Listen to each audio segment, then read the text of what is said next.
Good afternoon students, welcome back to Study Hub. Let's get started with the polity classes. आज से हम polity पढ़ेंगे। सबसे पहले पढ़ेंगे constitution of India. Constitution of India में हमने सबसे पहले हिस्ट्री पढ़नी है कॉन्स्टिट्यूशन की। उससे पहले आपको बताना चाहिए कॉन्स्टिट्यूशन है क्या। ठीक है, कॉन्स्टिट्यूशन तो हम पढ़ रहे हैं, कॉन्स्टिट्यूशन क्या है। कॉन्स्टिट्यूशन जो है is a set of the fundamental principles, ठीक है, अकॉर्डिंग टू विच हमारी स्टेट जो है वो गवर्न करती है। मतलब कहने का मतलब यह है कि हमारी कंट्री किस रूल्स पे चल रही है, कुछ प्रिंसिपल्स पे चल रही है, उसी को हम क्या बोलते हैं, उसी उसी रूल्स को हमने किताब में लिखा है जिसको हम क्या बोलते हैं, कॉन्स्टिट्यूशन ऑफ इंडिया बोलते हैं। और हमारा कॉन्स्टिट्यूशन जो है वो पूरे वर्ल्ड का सबसे लेंथीएस्ट कॉन्स्टिट्यूशन है, ये भी याद रखना है। ओके, जो आइडिया है हमारे कॉन्स्टिट्यूशन का वो लिया गया है एम एन रॉय ने। जो आइडिया जो है सबसे पहला आइडिया जो है वो एम एन रॉय ने दिया था 1934 में। ये बात भी आपको याद रखनी है, 1934 में एम एन रॉय ने इसका आइडिया दिया था। उसके बाद इंडियन नेशनल कांग्रेस ने 1935 के अंदर इसको डिमांड किया। ये सारी चीज़ें हम आगे पढ़ेंगे, पहले कॉन्स्टिट्यूशन समझ लो है क्या। ठीक है, तो कॉन्स्टिट्यूशन एक किताब है जिसके अंदर बहुत सारे रूल्स है, जिसके अकॉर्डिंग जो है हमारी कंट्री जो है वो गवर्न करती है। ठीक है, ओके।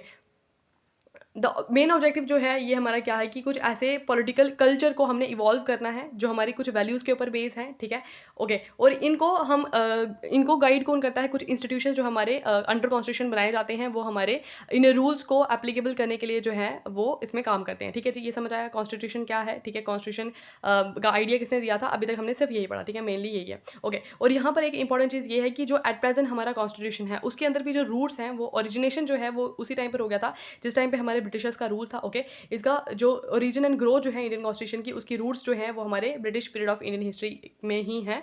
वहाँ से ही हमारी ओरिजिनेशन होती है हमारे इंडियन कॉन्स्टिट्यूशन की। ठीक है, अभी तक पता लगा क्या पढ़ा हमने, कॉन्स्टिट्यूशन पढ़ा, आइडिया किसने दिया, कॉन्स्टिट्यूशन है क्या। ठीक है, ओके, और कहाँ से इसकी रूट्स जो है ओरिजिनेट हुए हैं। तो बात करते हैं हम कब की, अब ये हिस्ट्री है हमारे इंडियन कॉन्स्टिट्यूशन की।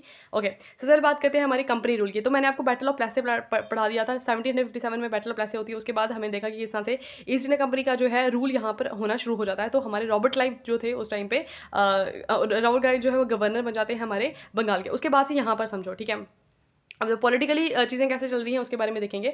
कंपनी रूल जो है वो हमारा यहाँ पर रहता है कब से कब तक, 1773 से लेकर के 1857 तक। 1857 के अंदर यहाँ पर 1857 की रिवॉल्ट होती है। उसके बाद कंपनी रूल से हट करके हमारे यहाँ पर क्राउन रूल हो जाता है। क्राउन रूल का मतलब हो गया, यहाँ पर कंपनी रूल का मतलब यह है कि ईस्ट इंडिया कंपनी जो है वो यहाँ पर रूल कर रही है। ठीक है, डायरेक्टली रूल कर रही है। और इससे हटके जब हमारा क्राउन रूल आ जाएगा 1857 के बाद में, उसका मतलब ये है कि ब्रिटिश गवर्नमेंट जो है, मतलब कि मेन जो वहाँ पे रानी है, मतलब जो क्राउन है, वो यहाँ पर रूल कर रहे हैं। ठीक है जी, इतना समझ आया क्या मतलब है कंपनी रूल का और क्राउन रूल का क्या मतलब है। अब यहाँ पर क्या होता है कि बहुत सारी चीज़ें होती हैं, उसके बारे में पढ़ेंगे कि सबसे पहले कैसे चीज़ें चलती है। हमारा रेगुलेटिंग एक्ट आता है हमारा सबसे पहले 1773 के अंदर रेगुलेटिंग एक्ट आता है। अब इस रेगुलेटिंग एक्ट में क्या होता है कि जो हमारी ईस्ट इंडिया कंपनी जो है उसको जो है to regulate and control the affairs of the East India Company by the British government. British government जो है वो हमारी ईस्ट इंडिया कंपनी को रेगुलेट करना शुरू कर देती है। अब रेगुलेटिंग एक्ट जो है वो क्यों लाया गया था, एक्चुअली हुआ क्या कि जब हमने देखा कि रॉबर्ट क्लाइव यहाँ पर आए, रॉबर्ट क्लाइव जो है वो हमारे गवर्नर बन जाते हैं बंगाल के अंदर। ठीक है, ओके, बैटल ऑफ प्लेसी के बाद में। तो अब क्या था कि वहाँ पर ऐसे एलिगेशन उन पर लगाए जा रहे थे कि वो मतलब ब्राइब्स वगैरह वहाँ पे चल रही हैं। ठीक है, वो हमारे जो वहाँ की कंपनी के कुछ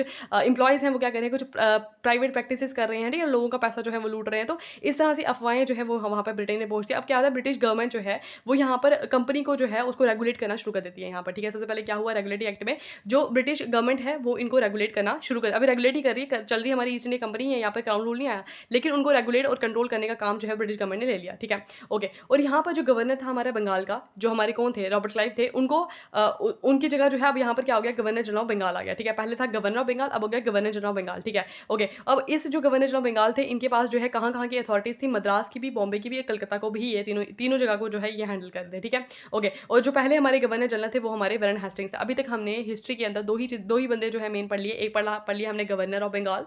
ठीक है, गवर्नर ऑफ बंगाल जो है वो कौन थे, हमारे रॉबर्ट क्लाइव। ठीक है, ये बात आपको याद रखनी है। और दूसरा बंदा जो है वो हमने देखा है गवर्नर जनरल ऑफ बंगाल। ठीक है, गवर्नर जनरल जो है वो कौन आगे हमारे, वो आगे हमारे वैरन हेस्टिंग्स। ठीक है, ओके। ये जो अंडरलाइन किया गया है, जो हाईलाइट किया गया है, ये मोस्ट इंपॉर्टेंट चीज़ें हैं। ठीक है, यहीं से क्वेश्चंस आते हैं। ठीक है, उसके बाद बात करते हैं उसके बाद क्या हुआ, इसी के अंदर रेगुलेटिंग एक्ट के अंदर क्या होता है, एक सुप्रीम कोर्ट जो है वो एस्टैब्लिश कर दिया जाता है 1774 के अंदर। हमारा सुप्रीम कोर्ट जो है एस्टैब्लिश कर दिया जाता है जिसके अंदर जो है हमारे चीफ जस्टिस जो है सर एलिजा एम्फे होते हैं। ठीक है, ये भी याद रखना। ओके, इन्होंने जो है प्रोहिबिट किया जो सर्वेंट्स हैं हमारी कंपनी के कि वो किसी भी प्राइवेट प्रैक्टिसेस में एंगेज ना हो और उनको ब्राइब्स वगैरह जो है नेटिव से ना लें। तो इसके लिए जो है यहाँ पर एक सुप्रीम कोर्ट बनाया गया। ठीक है, रेगुलेटिंग एक्ट आ गया। ठीक है, रेगुलेटिंग एक्ट के बाद जो है रेगुलेटिंग एक्ट 1773 के बाद हमारे पास आता है पिट्स इंडिया एक्ट 1784। ठीक है, पिट्स इंडिया एक्ट जो है, अब इसके अंदर क्या हुआ इसके अंदर इन्होंने बनाए दो चीज़ें, एक बनाया इन्होंने बोर्ड ऑफ कंट्रोल, ठीक है, क्या बनाया, बोर्ड ऑफ कंट्रोल बनाया, प्लस इन्होंने क्या बनाया, कोर्ट ऑफ डायरेक्टर्स। अब मैं बताऊँगी क्या था ये।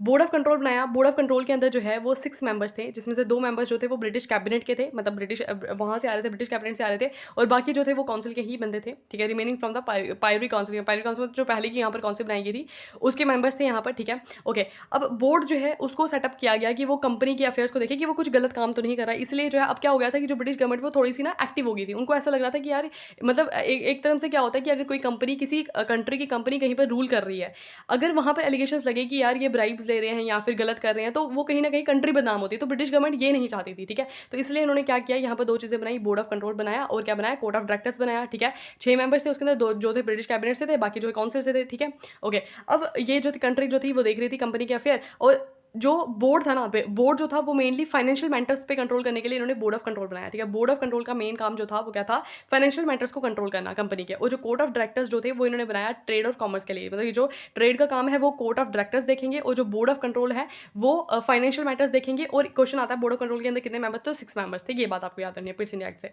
पिट्स इंडिया एक्ट आ गया 1784 का, ठीक है। उसके बाद आते हैं हमारे चार्टर एक्ट, यहाँ पर स्टार्ट हो जाता है। अब चार्टर एक्ट आता है हमारा 1793 का, ये सारे आपको याद करने पड़ेंगे, चार्टर एक्ट कब शुरू हुए, कहाँ तक गए, पिट्स इंडिया एक्ट कब आता है, उसके अंदर क्या बोला गया था, ठीक है, ये चीज़ें आती है वहाँ पे। चार्टर एक्ट की बात की जाए, चार्टर एक्ट आता है हमारा 1793 के अंदर, उसके अंदर जो है क्या था कि जो हमारे बोर्ड ऑफ कंट्रोल के स्टाफ थे, अब इन्होंने बोर्ड ऑफ कंट्रोल तो बना दिया, अब उनको सैलरी भी तो देनी है ना। अब उनकी जो सैलरी है इन्होंने इंडियन रेवेन्यू से इन्होंने एक चार्टर निकाला, उसके अंदर बोला कि जो जितने भी बंदे हैं हमारे बोर्ड ऑफ कंट्रोल के अंदर, उनकी जो सैलरी है वो कहाँ से दी जाएगी, इंडियन रेवेन्यू से ही दी जाएगी, मतलब ये इधर से पैसा कमाएंगे और इधर से उधर लोगों को इधर ही से देंगे, ठीक है, ओके। उसके बाद आता है हमारा चार्टर एक्ट ऑफ 1813, ठीक है। चार्टर एक्ट जो है वो इंपॉर्टेंट हो जाता है। चार्टर एक्ट क्यों इंपॉर्टेंट हो जाता है, क्योंकि चार्टर एक्ट के अंदर से क्वेश्चन आता है, वो ये आता है कि ईस्ट इंडिया कंपनी की मोनोपोली जो है ट्रेड के ऊपर से इंडिया में, वो कौन से एक्ट के अंदर जो है वो खत्म हो जाती है। तो वो चार्टर एक्ट ऑफ 1830 के अंदर क्या होता है कि ईस्ट इंडिया कंपनी की जो मोनोपोली है वो खत्म हो जाती है, और यहाँ पर 1 लाख रुपया जो है वो यहाँ पर दिया जाता है इंडिया की एजुकेशन के लिए, ठीक है, ओके। देखो, इंडिया मोनोपोली खत्म होने का मतलब ये हो गया कि अब पूरी तरीके से सिर्फ ईस्ट इंडिया कंपनी ही यहाँ पर ट्रेड नहीं करेगी, बाकी कंट्रीज भी आ सकते हैं, मोनोपोली उसकी खत्म होगी। लेकिन कुछ ऐसी चीज़ें थी जैसे कि चाइना के साथ ट्रेड था, और जो टी आसाम वाला एरिया जो है वहाँ पे जो टी का कि ट्री के साथ ट्रेड था, उसके अंदर जो है वो हमारी ईस्ट इंडिया कंपनी ही कर रही थी, ठीक है। चार्टर एक्ट आ गया 1830 का। अब आता है हमारा चार्टर एक्ट ऑफ द 1833। अब इसके अंदर क्या होता है कि इन्होंने जो है सेंट्रलाइजेशन जो है वो करना शुरू कर दिया। अब सेंट्रलाइजेशन का मतलब क्या होता है कि जिस तरह से हमने बताया कि पावर्स अलग अलग थी, मद्रास की अलग, बॉम्बे की अलग अलग, कलकत्ता की अलग, तीनों जगह अलग अलग थी। अब इन्होंने क्या किया, अब इन्होंने सोचा कि एक सेंट्रलाइज जो पावर बनाएंगे जो सभी को कंट्रोल करेगी, तो इन्होंने सेंट्रलाइजेशन जो है वो करना शुरू कर दिया, ठीक है। जो गवर्नर जनरल थे हमारे बंगाल के, ठीक है, उसको उन्होंने governor general of the India जो है बना दिया। हमारे लास्ट गवर्नर जनरल जो है बंगाल के वो विलियम बेंटिक थे, और विलियम बेंटिक ही हमारे पहले गवर्नर जनरल बनते हैं इंडिया के, ठीक है। इंपॉर्टेंट चीज़ें हैं, 3 बंदे पढ़ लिए, Robert Clive governor of Bengal, उसके बाद आते हैं वैरन हेस्टिंग्स। वैरन हेस्टिंग जो है वो हमारे बनते हैं गवर्नर जनरल ऑफ बंगाल। उसके बाद हमने पढ़े लास्ट गवर्नर जनरल जो है वो होते हैं हमारे विलियम बेंटिक, और विलियम बेंटिक ही हमारे बनते हैं पहले गवर्नर ऑफ इंडिया, ठीक है। अब इंडिया के बन गया, अब ये क्या कि सेंट्रलाइज्ड पावर आ गई, ठीक है, ओके। आफ्टर दैट इसके बाद क्या होता है, जब हमारे ये गवर्नर बन जाते हैं बंगाल के, ओके, सारे के सारे लेजिस्लेटिव, एडमिनिस्ट्रेटिव और फाइनेंशियल पावर्स जो हैं वो हमारी गवर्नर जनरल जो है काउंसिल के अंदर जो गवर्नर जनरल है उसको प्रोवाइड कर दी गई, ठीक है, ओके। इससे क्या हुआ कि जो बॉम्बे, मद्रास और मद्रास प्रेसिडेंसीज थी, उनकी पावर जो है लेजिस्लेटिव पावर्स थी वो उनसे ले ली गई, क्योंकि एक सेंट्रलाइज पावर बना दी हमने, गवर्नर जनरल बना दिया, भाई इंडिया का बनाया है, अब ये सारी जो है यहाँ पर प्रेसिडेंसीज जो है वो उनको वो देखेंगे, ठीक है, उनकी पावर ले ली। सेंट्रलाइजेशन का मतलब यही होता है। एक फोर्थ मेंबर जो है वो ऐड किया गया गवर्नर की, जो गवर्नर जनरल की काउंसिल थी उसके अंदर एक फोर्थ मेंबर ऐड किया गया, वो कौन थे, लॉ मेंबर। एक लॉ मेंबर बनाया गया यहाँ पर, ठीक है। एक लॉ कमीशन जो है वो भी यहाँ पर कॉन्स्टिट्यूट की गई, लॉर्ड मैकॉले के द्वारा जो है यहाँ पर एक लॉ कमीशन भी कॉन्स्टिट्यूट की गई, ठीक है, for the codification law. Codification का मतलब हो गया कि लॉज बनाने के लिए यहाँ पर एक लॉ कमीशन बनाई गई, ठीक है, अंडर द लॉर्ड मैकॉले, ठीक है, okay. Lord Macaulay I think उस टाइम पे सेक्रेटरी थे, ठीक है, it was not the viceroy, क्योंकि गवर्नर जनरल थी, गवर्नर जनरल जो थे वो हमारे विलियम बेंटिक ही थे, ठीक है, इसके अंडर ही काम कर रहे थे लॉर्ड मैकॉले, ठीक है, ओके। अब कंपनी के पास जो है वो ट्रेडिंग पावर नहीं रही थी, ठीक है, but had become the political and अब देखो, अब यहाँ पर जो कंपनी जो है वो सिर्फ एक ट्रेडिंग कंपनी नहीं बची थी, ठीक है, अब वो क्या बच गई थी, एक पॉलिटिकल और एडमिनिस्ट्रेटिव बॉडी बन गई थी, क्योंकि वो क्या कर रहा था, क्या कर रहे थे वो, देखो लॉज में भी इंटरफेयर कर रहे थे, लॉज भी बनाना उन्होंने शुरू कर दिए थे, हर तरीके से जो है अब कंपनी ही रूल कर रही है, ठीक है। अब वो सिर्फ एक ट्रेडिंग कंपनी नहीं रही, ठीक है। उसके बाद आता है हमारा चार्टर एक्ट ऑफ द 1853। किस तरह से चल रही है चीज़ें वो समझ आ रही है ना, ये हिस्ट्री है, ये पूरी हिस्ट्री का पार्ट है, लेकिन ये पॉलिटी में हम इसलिए पढ़ रहे हैं क्योंकि ये पॉलिटी से रिलेटेड है, ठीक है। ओके, चार्टर एक्ट की बात की जाए, चार्टर एक्ट आता है हमारा 1853। इसके अंदर क्या हो गया कि एक सेपरेट गवर्नर, अब इन्होंने गवर्नर बंगाल के लिए जो है एक सेपरेट गवर्नर जो है उसको अपॉइंट कर दिया, ठीक है।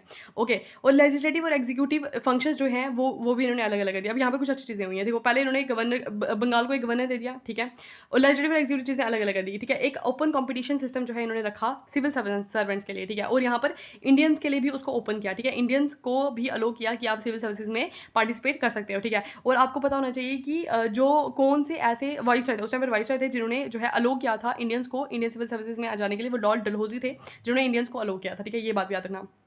ओके ओके, सिविल सर्विसेज जो है ये लॉर्ड कॉर्नवालिस जो है इन्होंने जो है स्टार्ट करा था, ठीक है। नंबर ऑफ द मेंबर्स वो भी हमारे वाइसरॉय थे। Number of the members of the court of the directors was reduced from the, और जो कोर्ट ऑफ डायरेक्टर्स थे उसके अंदर पहले 24 मेंबर्स हुए करते थे, अब वो 18 हो गए, जिसमें से 6 जो हैं वो नॉमिनेट किए जाएंगे क्राउन से, ठीक है। क्राउन यानी कि या डायरेक्टली ब्रिटेन से वो नॉमिनेट किए जाएंगे बंदे, ठीक है। ओके, अब इससे क्या हुआ कि कंपनी का रूल जो है वो थोड़ा सा और बढ़ गया, ठीक है। कंपनी ने ज़्यादा पोसेशन जो है टेरिटरीज जो है इंडियन की टेरिटरीज जो है उनको उन्होंने पोसेस करना स्टार्ट कर दिया, ठीक है। ओके, और यहाँ पर कोई पर्टिकुलर इनका स्पेसिफिकेशन भी नहीं था कि वो कब तक के लिए यहाँ पर रूल करेंगे, ठीक है। कोई पर्टिकुलर पीरियड इन्होंने नहीं डिफाइन किया था, ठीक है। पहली बारी जो है यहाँ पर इंडियंस को जो है इन्होंने सेंट्रल लेजिस्लेटिव काउंसिल के अंदर इन्होंने रिप्रेजेंटेशन जो है इन्होंने देना शुरू कर दी फॉर द लोकल रिप्रेजेंटेशन जो है in the Indian central legislative council के अंदर इन्होंने इंडियंस को रिप्रेजेंट करना शुरू कर दिया, मतलब वहाँ पे वो उनको इलेक्ट करना स्टार्ट कर दिया था, ठीक है। ओके, लेकिन इनको ऑफिशियल मेंबर्स जो है इन्होंने नहीं बनाया था, ठीक है। लोकल रिप्रेजेंटेशन में जो है इन्होंने पार्टिसिपेट करना मतलब उनको दे दिया था, और इंडियन सिविल सर्विसेज जो है वहाँ पर भी इन्होंने इंडियंस को जो है अलो कर दिया था कि वो भी एग्जाम दे सकते हैं, ठीक है। ओके, सत्येंद्रनाथ टैगोर आपको पता होना चाहिए कि पहले जो इंडियन जो थे आईसीएस में सेलेक्ट हुए थे, ठीक है। उसके बाद आता है हमारा, अच्छा ये समझ आया आपको, यहाँ पर ये हमारा क्या था, चार्टर एक्ट था 1853 के बाद यहाँ पर होती है हमारी 1857 की रिवॉल्ट, 1857 की रिवॉल्ट ये पढ़ेंगे हम हिस्ट्री में, ठीक है।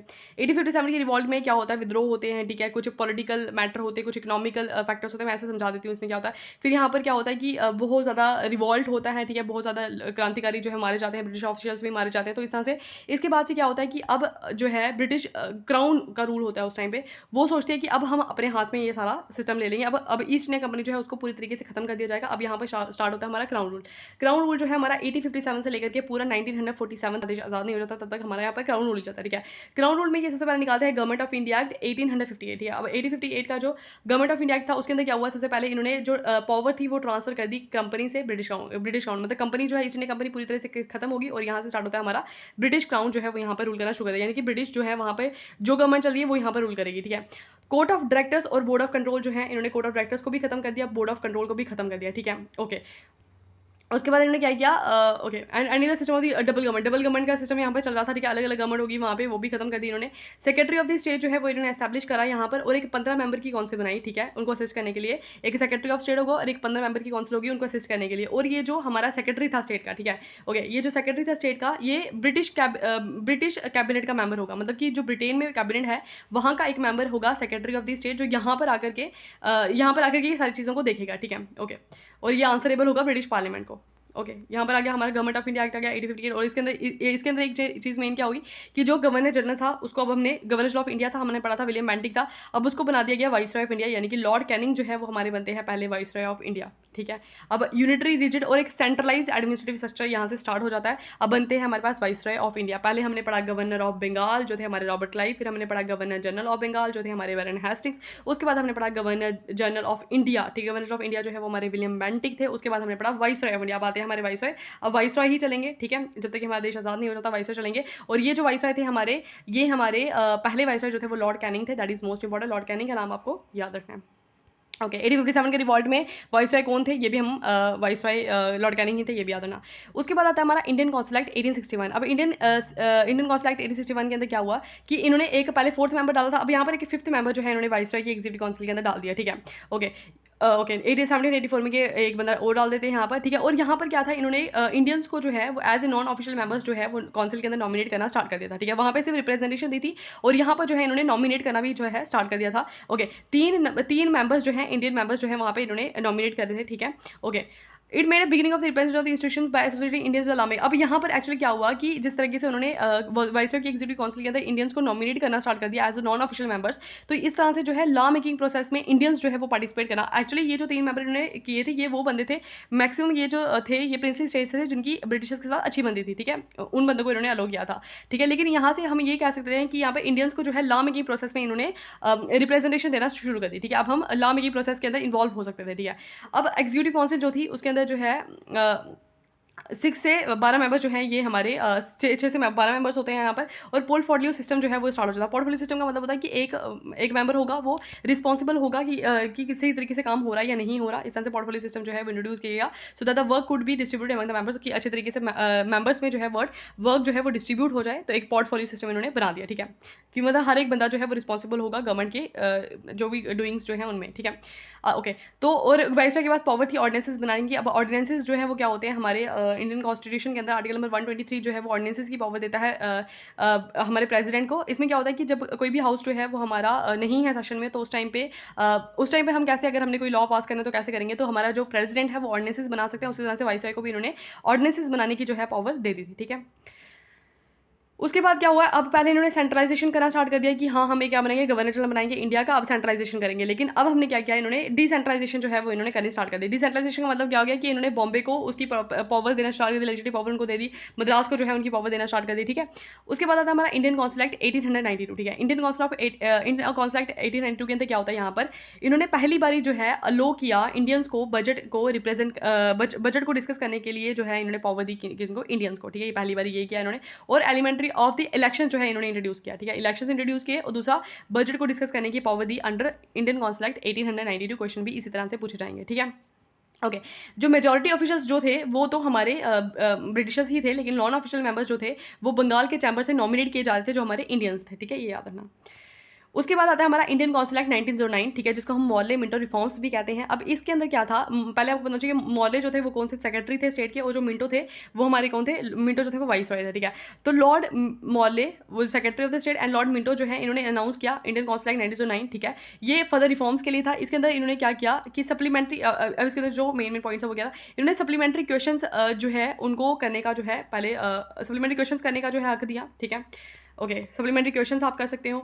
उसके बाद इसके अंदर क्या था, और ओके उसके अंदर आप बिल डिस्कस कर सकते हो, रेजोल्यूशन पास कर सकते हो, फाइनेंशियल स्टेटमेंट सो ऑन, ये सारी चीज़ें जो है, जैसे पहले बजट डिस्कस करने का दिया, अब इन्होंने क्या किया, सप्लीमेंट्री क्वेश्चंस भी पूछ सकते हो, ठीक है। लेजिस्लेटिव काउंसिल के अंदर जो मेंबर्स थे वो 16 से 60 इन्होंने कर दिए, ठीक है। ओके प्रोविंसेस में भी जो है इसको एक्सपैंड कर दिया गया। ओके, ऑफिशियल मेजॉरिटी जो है वो लेजिस्लेटिव काउंसिल के अंदर जो है वो रही, लेकिन जो नॉन ऑफिशियल मेजॉरिटी जो है, but allowed the provincial legislative council to have the non official, लेकिन नॉन ऑफिशियल जो हमारी सेंटर है वहाँ पर क्या होगी, ऑफिशियल मेजॉरिटी होगी। ऑफिशियल मेजॉरिटी जब भी बोलो इसका मतलब यह है कि वहाँ पर जो है ब्रिटिशर्स होंगे, लेकिन जो हमारी प्रोविंसेस है, प्रोविंसेस में लेजिस्लेटिव काउंसिल है, वहाँ पर जो है इन्होंने नॉन ऑफिशियल मेजॉरिटी रखी, यानी कि वहाँ पर जो है इंडियंस जो है वो वहाँ पे सेलेक्ट हो सकते हैं, ठीक है। Okay, after that communal representation, that is the main point. यहाँ पर मेन यही पूछ रहा था कि इंडियन काउंसिल एक्ट में मेन 1909 का जो 1909 का जो मॉलिमेंट रिफॉर्म्स आए थे उसके अंदर जो है मेन बात क्या की गई, तो कॉम्युनल रिप्रेजेंटेशन की बात की गई थी, ठीक है। कॉम्युनल रिप्रेजेंटेशन मैंने बताया था मुस्लिम लीग हुई थी 1906 में बनी थी हमारी, उसमें उन्होंने बात करी थी, जब वो शिमला गए थे उन्होंने जो है वहाँ पर मिले थे वाइसरॉय से, उन्होंने बोला था कि यार हमें क्या चाहिए, कॉम्युनल इलेक्टोरेट किया। तो यहाँ पर कॉम्युनल रिप्रेजेंटेशन की बात की गई, जिसमें मुस्लिम्स को जो है सेपरेट इलेक्टोरेट प्रोवाइड करने की बात की। सेपरेट इलेक्टोरेट का मतलब क्या होता है कि आप क्या हो, अगर आपका कोई एक पर्टिकुलर एरिया है वहाँ पर मुस्लिम मेजॉरिटी है, वहाँ पर अगर मुस्लिम इलेक्ट होता है तो मुस्लिम्स जो है वो उन्हीं को वोट डालेंगे, तो इसको बोलते हैं सेपरेट इलेक्टोरेट, क्योंकि उनका ही बंदा जो है वहाँ पे इलेक्ट होगा। तो कॉम्युनल रिप्रेजेंटेशन की बात की गई यहाँ पर, ठीक है। ओके, और सत्येंद्र प्रसाद सिन्हा जो थे वो हमारे पहले इंडियन बनते हैं जो वाइसरॉय की एग्जीक्यूटिव काउंसिल के अंदर जो है वो ज्वाइन करते हैं उसको, ठीक है। पहले बंदे कौन होते हैं, सत्येंद्र प्रसाद सिन्हा, ठीक है। उसके बाद आता है हमारा गवर्नमेंट ऑफ इंडिया एक्ट 1990, ठीक है। गवर्नमेंट ऑफ इंडिया एक्ट 1990 की बात की जाए तो इसको हम मैंटिक्यू कैम्पस्टोन रिफॉर्म्स भी बोलते हैं। ओके, सो 1919 के अंदर मैंटिक्यू जो है वो हमारे सेक्रेटरी होते हैं, और जो कैम्पस्टोन होते हैं वो कौन होते हैं, वो हमारे वाइसरॉय होते हैं, ठीक है। सैमुअल मैंटिक्यू जो है सेक्रेटरी होते हैं स्टेट के, कैम्पस्टोन जो है वाइसरॉय होते हैं, ठीक है। ये एक सेल्फ गवर्निंग इंस्टीट्यूशन जो है इंडिया के बड़ा कि इंडियंस जो है वो खुद सेल्फ गवर्न करेंगे अपने मतलब इंडिया को। किस तरह से इन्होंने देखा, इन्होंने क्या क्या चीज़ें की। ओके, अभी ये क्या चाहते थे, ये चाहते थे कि सेंटर पे जो है वो थोड़ा सा बर्डन कम हो जाए, इसलिए इन्होंने क्या किया, सेंट्रल और प्रोविंसी सब्जेक्ट्स जो है वो अलग कर दिए। जैसे सब्जेक्ट्स की बात की जाए, जैसे अभी भी हमारे यहाँ पर इंडियन कॉन्स्टिट्यूशन के अंदर जो है डिवीजन ऑफ द पावर है, अंडर शेड्यूल 7 के अंदर जो हमें दिया हुआ है, ठीक है। डिवीजन ऑफ द पावर होगी, यानी कि सेंटर के यूनियन के अलग है, स्टेट के अलग है, कॉन्करेंट लिस्ट अलग है। उस तरह से इन्होंने सब्जेक्ट्स जो है वो अलग अलग कर दिए, सेंटर के सब्जेक्ट्स अलग कर दिए, प्रोविंसेस के सब्जेक्ट्स अलग कर दिए, ठीक है, ताकि उनको ज़्यादा काम ना करना पड़े, है ना। ओके, द पावर जो है हमारी सेक्रेटरी ऑफ द स्टेट जो है उसको रिड्यूस कर दिया, सेक्रेटरी को जो है वो इतनी ज़्यादा पावर नहीं दी जाएगी यहाँ पर, ठीक है। ओके, यहाँ पर जो वाईसी के एग्जीक्यूटिव काउंसिल के अंदर जो 6 मेंबर्स थे, 6 में से 3 मेंबर्स जो है उन्होंने इंडियंस को जो है elect, 3 of the 6 members of the VC executive council were to be Indians, ठीक है। अब यहाँ पर डायरेक्ट इलेक्शंस जो है वो इन्होंने इंट्रोड्यूस किए थे फॉर द फर्स्ट टाइम ऐसा हुआ कि इन्होंने, वेट अ सेकेंड, पहली बार ऐसा हुआ कि यहाँ पर इन्होंने डायरेक्ट इलेक्शंस जो हैं वो यहाँ पर इंट्रोड्यूस कराए। कंट्री के अंदर जो है डायरेक्ट इलेक्शंस होते हैं हमारे यहाँ पर, अरे क्या हो रहा है, चल रहा है,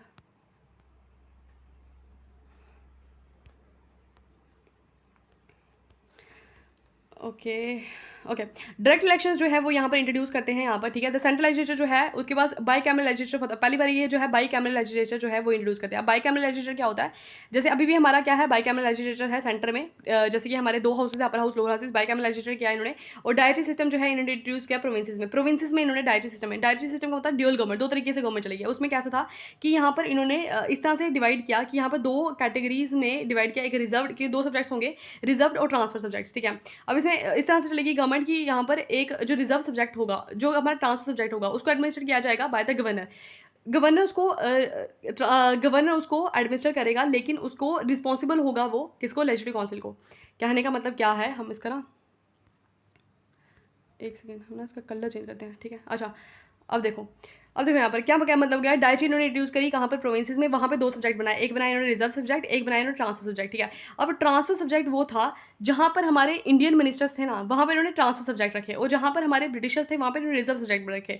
ट्रांसफर सब्जेक्ट में जैसे हमारी लोकल सेल्फ गवर्नमेंट होगी, जैसे कि हमारे यहाँ पर पब्लिक हेल्थ होगी, जैसे कि एजुकेशन होगी, वो रखे इन्होंने ट्रांसफर सब्जेक्ट। लेकिन ये जो मिनिस्टर्स होंगे ये रिस्पॉन्सिबल होंगे लेजिस्लेटिव काउंसिल को। लेकिन जो रिजर्व सब्जेक्ट थे इसके अंदर क्या था, हमारा लॉज वगैरह आ गए, पुलिस वगैरह आ गई, ठीक है। ये जो इंटेलिजेंस एजेंसीज आ गई, ये सब कुछ चीज़ें जो है इन्होंने रिजर्व सब्जेक्ट में रखी, और इनको एडमिनिस्टर कर रही थी हमारी कौन, ब्रिटिश मिनिस्टर्स जो थे वो कर रहे थे, ठीक है। तो ये जो है रिस्पॉन्सिबल नहीं थे किसके लिए, लेजिस्लेटिव काउंसिल के लिए, ठीक है। समझ में आई बात, आई होप समझ आ गया होगा, ठीक है।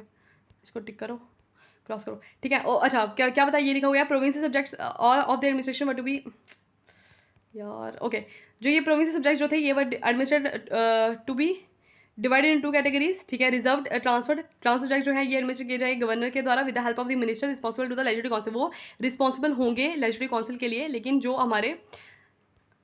हमारे ट्रांसफर सब्जेक्ट हैं वो रिस्पॉन्सिबल नहीं हो, जो हमारे रिजर्व सब्जेक्ट्स हैं वो एडमिनिस्टर किए जाएंगे गवर्नर के द्वारा, उनकी executive council without administration to the legislative council, लेकिन उनको कोई रिस्पॉन्सिबिलिटी नहीं है लेजिस्लेटिव काउंसिल की। समझ आई, सीधी सी बात यही है। ट्रांसफर सब्जेक्ट आगे, रिजर्व सब्जेक्ट आगे। रिजर्व सब्जेक्ट वो होंगे जिनको देखेंगे हमारे ब्रिटिश मिनिस्टर्स, ठीक है, और ये रिस्पॉन्सिबल नहीं है लेजिस्लेटिव काउंसिल में। इसमें मेनली आती थी हमारी पुलिस, ठीक है, पुलिस वगैरह आ गई हमारी यहाँ पर, ठीक है। उसके अलावा जो इस टाइम पे जो हमारे यूनियन मिनिस्टर के यूनियन जो सब्जेक्ट्स हैं ना वो हमारे रिजर्व्ड का पार्ट बनते हैं, और जो ट्रांसफर के अंदर लोकल सेल्फ गवर्नमेंट आ गई यहाँ पर। इसके अलावा जो है हमारे ट्रांसफर सब्जेक्ट्स में आगे हमारे यहाँ पे पब्लिक हेल्थ वगैरह, एजुकेशन वगैरह, ये ट्रांसफर सब्जेक्ट, और ये देखेंगे हमारे इंडियन मिनिस्टर्स, और ये जो है रिस्पॉन्सिबल होंगे किसके लिए, लेजिस्लेटिव काउंसिल के लिए, ठीक है। इतना समझ आया। इसके अलावा जो है इसके अंदर क्या बोला गया, इसके अंदर सेपरेट इलेक्टोरेट की बात की गई, 6 के लिए, इंडियंस के लिए अलग, एंग्लो इंडियंस के लिए अलग, यूरोपियंस के लिए अलग, सबके लिए इन्होंने सेपरेट इलेक्टोरेट की बात करी, ठीक है। हो गया हमारा Indian government of India act 1919, ये मोस्ट इंपॉर्टेंट था, ठीक है, आपको पढ़ना ही पड़ेगा। हिस्ट्री में भी इंपॉर्टेंट है और पॉलिटी में भी इंपॉर्टेंट है, ठीक है। आपको पता होना चाहिए कि हमारा जो कॉन्स्टिट्यूशन आज बना हुआ है वो किस किस फेजेस से होकर के गया हुआ है, ठीक है। उसके बाद यहाँ पर कॉन्स्टिट्यूट की जाती है हमारी साइमन कमीशन। अब साइमन कमीशन जो है वो हमारी 1927 में बनती है। अब साइमन कमीशन बनाई क्यों जाती है, देखो, जो हमारा गवर्नमेंट ऑफ इंडिया एक्ट आता है 1919 को, उसी को देखने के लिए यहाँ पर साइमन कमीशन बनाई जाती है, ठीक है, under the sir John Simon, ठीक है। सर जॉन साइमन जो है वो इसके हेड होते हैं, हमें पता ही है। इसकी रिपोर्ट जो है 1913 में जब हमारा क्या होता है, राउंड टेबल कॉन्फ्रेंस होती है, वहाँ पर राउंड टेबल कॉन्फ्रेंस ही इसलिए की जाती है हमने इस रिपोर्ट पे डिस्कस करने के लिए, ठीक है, ओके, समझ आया। साइमन कमीशन होगी। अब देखो गवर्नमेंट ऑफ इंडिया एक्ट आता है 1935 का। अब 1935 का जो गवर्नमेंट ऑफ इंडिया एक्ट आता है उसके अंदर क्या, इसके अंदर बहुत ज़्यादा इंपॉर्टेंट चीज़ें होती है, और जो हमारा कॉन्स्टिट्यूशन है ना वो मेनली डिपेंड करता है गवर्नमेंट ऑफ इंडिया 1935 का। बहुत सारी चीज़ें हमने यहाँ से ली हुई है, ठीक है, देखना क्या क्या। अब इन्होंने जो डायची थी वो इन्होंने प्रोविंसेस पे जो है वो अबॉलिश कर दी, ठीक है। प्रोविंसेस में डायची खत्म होगी, लेकिन इन्होंने सेंट्रल लेवल पे रखी, ठीक है। कहने का मतलब जैसे अभी हमारा डायची का मतलब क्या होता है, ड्यूअल गवर्नमेंट। जैसे कि अभी हमारी सेंटर में एक सेंट्रल गवर्नमेंट है और एक स्टेट गवर्नमेंट है, ठीक है। पहले इन्होंने स्टेट में भी अलग अलग मतलब वो रखे हुए थे, प्रोविंसेस में भी क्या लिखा था इन्होंने, अलग अलग सब्जेक्ट्स रखे थे, जैसे हमारे रिजर्व और ट्रांसफर सब्जेक्ट्स। लेकिन अब इन्होंने क्या किया, यहाँ पर ड्यूअल गवर्नमेंट खत्म कर दी, अब इन्होंने एक सेंटर में रखी और स्टेट में रखी, ठीक है।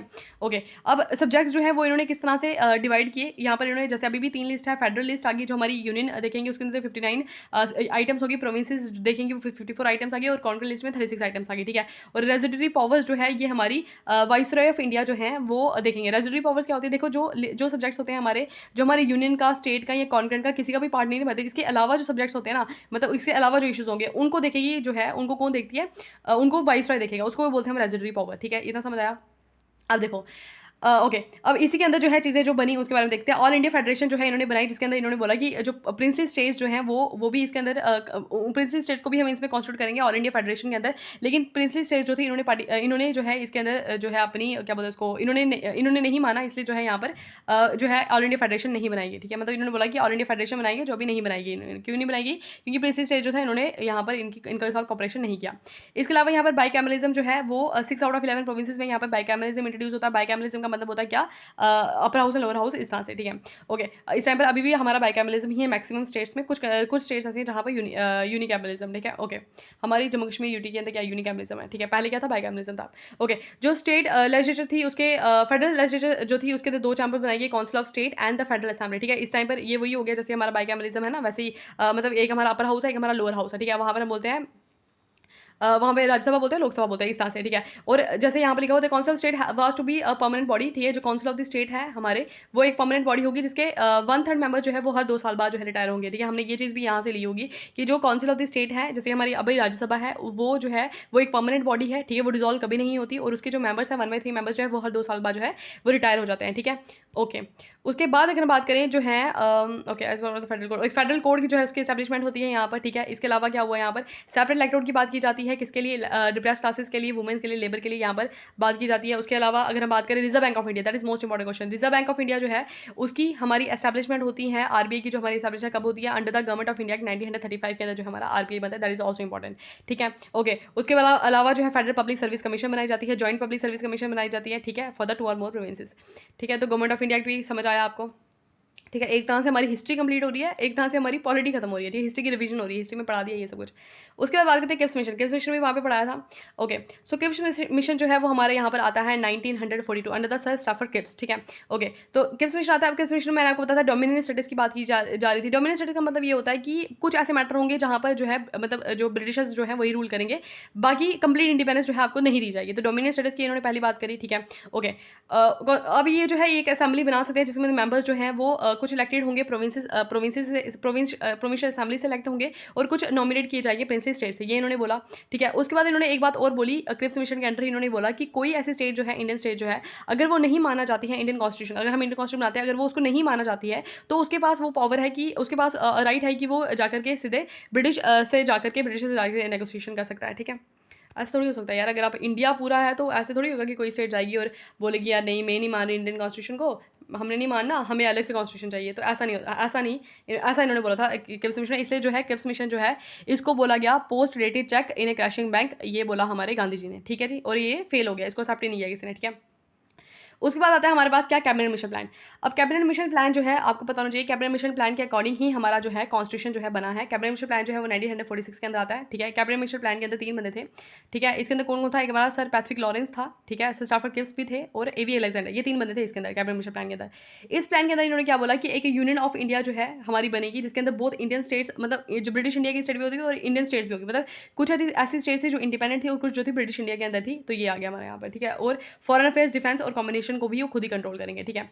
Okay, okay, provinces were give the power to legalise all subject except the foreign affairs, defence and combination. और प्रोविंसेस के पास ये राइट है कि वो सारे के सारे मैटर्स को जो है वो लेगलाइज कर सकता है, लेकिन फॉरेन अफेयर्स, डिफेंस और कम्युनिकेशन को वो नहीं देखेगा, ठीक है। ओके, और इंडिया को है इन्होंने 3 ग्रुप्स में डिवाइड कर दिया था, group A, group B, group C थी, अलग अलग ग्रुप्स में डिवाइड कर दिया। उसके बाद जो है मेन बात यहाँ से आती है कि जो हमारी इसी प्लान के अकॉर्डिंग, यानी कैबिनेट मिशन प्लान के अकॉर्डिंग ही हमारी यहाँ पर कॉन्स्टिट्यूंट असेंबली की फॉर्मेशन जो है यहाँ पर हो जाती है, ठीक है। 1946 में हमारी बनती है कॉन्स्टिट्यूंट असेंबली, तो उसकी फॉर्मेशन हो जाती है, जिसके अंदर कुछ मेंबर्स जो थे वो इलेक्टेड थे, ठीक है। कुछ प्रोविंशियल लेजिस्लेटिव असेंबली से इन्होंने इलेक्ट करे थे, और कुछ जो थे हमारे नॉमिनेट किए गए थे, कहाँ से, प्रोविंसेस से, यानी कि जो प्रिंसली स्टेट्स थी वहाँ से नॉमिनेट किए गए थे। वो पढ़ेंगे कितने कितने मेंबर कहाँ से थे, वो जब मेकिंग ऑफ कॉन्स्टिट्यूशन पढ़ेंगे वहाँ पढ़ेंगे, ठीक है। तो यहाँ से आपको बताना चाहिए कि कॉन्स्टिट्यूंट असेंबली हमारी बन गई। उसके बाद आता है हमारा कॉन्स्टिट्यूंट असेंबली बन गई 1946 में, ठीक है। उसके बाद आता है हमारा माउंट बैटन प्लान, ठीक है। माउंटबेटन प्लान था। माउंटबेटन के बारे में आपको पता होना चाहिए, मैंने आपको बताया था ये हमारे लास्ट वाइसरॉय थे, ठीक है, और हमारे पहले गवर्नर जनरल बनते हैं फ्री इंडिया के। मैंने बड़ी बार बता दिया, याद रखना है आपको, ठीक है। ओके, तो लॉर्ड माउंटबेटन जो है ये हमारे वाइसरॉय ऑफ इंडिया हो गए, ठीक है। ये इन्होंने पार्टीशन प्लान लाया, ठीक है। सबसे पहले बात इन्होंने पार्टीशन प्लान, इंडिया पाकिस्तान को डिवाइड करने वाले माउंटबेटन थे, ठीक है। और ये जो है दोनों ने एक्सेप्ट कर दिया, कांग्रेस ने भी, मुस्लिम लीग ने भी इसको एक्सेप्ट कर दिया, ठीक है। और इस तरह से हमारा इंडिया, तो ये जो है इमीडिएट इफेक्ट आया, was given by the plan enacted the Indian independence act 1947। तो इस तरह से हमारा इंडियन इंडिपेंडेंस एक्ट आता 1947, जिसमें जो है पार्टीशन जो है वो हमारी हो जाती है। अब देखते हैं इसके अंदर क्या क्या था, इंडियन इंडिपेंडेंस एक्ट के अंदर क्या था। Okay, so Indian independence act के अंदर सबसे पहले ब्रिटिश रूल जो था वो हमारा यहाँ पर खत्म हो गया, और इंडिया जो है एक इंडिपेंडेंट कंट्री हमारी बन गई, और एक सॉवरेन स्टेट बन गई। सॉवरेन स्टेट का मतलब होता है कि यहाँ से कोई डोमिनियन स्टेटस नहीं हमें मिला, एक कंप्लीट इंडिपेंडेंस मिली। किसी भी बाहर वाली कंट्री के पास ये राइट नहीं है कि वो हमारे इंटरनल मैटर्स पे बोल सके, ठीक है जी। इसका मतलब होता है सॉवरेनिटी, ठीक है। ओके, तो 15 अगस्त 1947 को हमारा देश, हमारा प्यारा भारत देश जो है वो आज़ाद हो जाता है, ठीक है जी। Okay, the office of the secretary of the state was abolish. अब जो सेक्रेटरी जो बनाया था वो इसको अबॉलिश कर दिया, और क्राउन जो है वो यहाँ पर अथॉरिटी रही ही नहीं हुई, ठीक है। That provide for the creation of the two constituent assembly. अब यहाँ पर दो कॉन्स्टिट्यूएंट असेंबली बनी, एक इंडिया और एक पाकिस्तान, ठीक है जी। ये तो पता ही है, दो कॉन्स्टिट्यूएंट असेंबलीज बनेंगी। उसके बाद क्या होता है, 15 अगस्त 1947 से इंडिया जो है वो किसी भी तरह से ब्रिटिश क्राउन के ऊपर डिपेंड नहीं रहा, ठीक है। गवर्नर जनरल और प्रोविंशियल गवर्नर जनरल जो है इनको गवर्नर जनरल और प्रोविंशियल गवर्नर जो है ये कॉन्स्टिट्यूशनल हेड बना दिए गए, ठीक है। Central legislature of the India comprise of the legislative assembly and the council of the states. अभी जो इन्होंने पहले बनाई थी सेंट्रल लेजिस्लेटिव असेंबली, वो सब कुछ जो है इन्होंने खत्म कर दिया। 14 अगस्त 1947 को जो है ये सब कुछ खत्म हो गया। 14 अगस्त को जो है पाकिस्तान हमारा आज़ाद हुआ, ठीक है। तो ये सारी चीज़ें खत्म होगी, और जो कॉन्स्टिट्यूशनल असेंबली के मेंबर्स थे वही आगे जाकर के जो है सेंट्रल लेजिस्लेचर के मेंबर बने विद द कंप्लीट सॉवरेनिटी, ठीक है जी। ओके, फिर यहाँ पर जो है इंटीरियम गवर्नमेंट बनाएगी। अब इंटीरियम गवर्नमेंट क्या थी हमारी, देखो यहाँ पर जब हमारा देश आज़ाद होना था उससे पहले भी यहाँ पर एक गवर्नमेंट बनाएगी, ठीक है। उसको बोलते हैं हम इंटीरियम गवर्नमेंट। इंटीरियम गवर्नमेंट जो है वो हमारी 2 सितंबर 1946 को बनती है, ठीक है। ओके, ये जो कॉन्स्टिट्यूंट असेंबली के बनते थे उन्हीं में से जो है मेंबर्स जो है उनको बना देते क्या, इंटीरियम गवर्नमेंट जो है बना दी जाती है, ठीक है। देखो यहाँ पर आपको देखना है कि कौन कौन सा मेंबर क्या क्या था। ये इंटीरियम गवर्नमेंट इतनी इंपॉर्टेंट नहीं है, लेकिन जो पहली हमारी कैबिनेट बनी थी आफ्टर इंडिपेंडेंस 1947 के बाद, जैसे कि पहले लॉ मिनिस्टर आ गए, पहले हमारे एजुकेशन मिनिस्टर, पहले हमारे प्राइम मिनिस्टर, प्रेसिडेंट, तो वो इंपॉर्टेंट। लेकिन यहाँ पर आपको एक बात देख लेना कि जो इंटीरियम गवर्नमेंट थी उसके अंदर कौन कौन से मेंबर्स थे। जैसे जवाहरलाल नेहरू थे हमारे external affair commonwealth relation, Sardar Vallabh Bhai Patel home minister broadcasting minister आगे, doctor Rajendra Prasad food and agriculture minister, John Mathai जो इंडस्ट्री सप्लाई मिनिस्टर, जजवी राम जो है लेबर मिनिस्टर आगे, सरदार वल्लभ पटेल डिफेंस मिनिस्टर आगे, सीएच बाबा जो है वर्क माइंड्स एंड पावर आगे, लियाकत अली खान याद रखना फाइनेंस मिनिस्टर आगे, ठीक है। ये बाद में फाइनेंस मिनिस्टर ही रहे थे।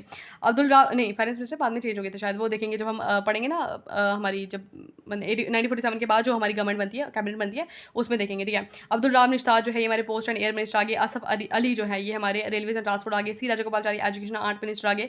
उसके बाद ये हमारा चुंद्रीगर, ठीक है, चुंद्रीगर जो है ये हमारे कॉमर्स मिनिस्टर आगे। गजनाफर अली खान जो है हमारे हेल्थ मिनिस्टर आगे। उसके बाद जोगिंदर नाथ मंडल जो है ये हमारे लॉ मिनिस्टर आगे, ठीक है जी।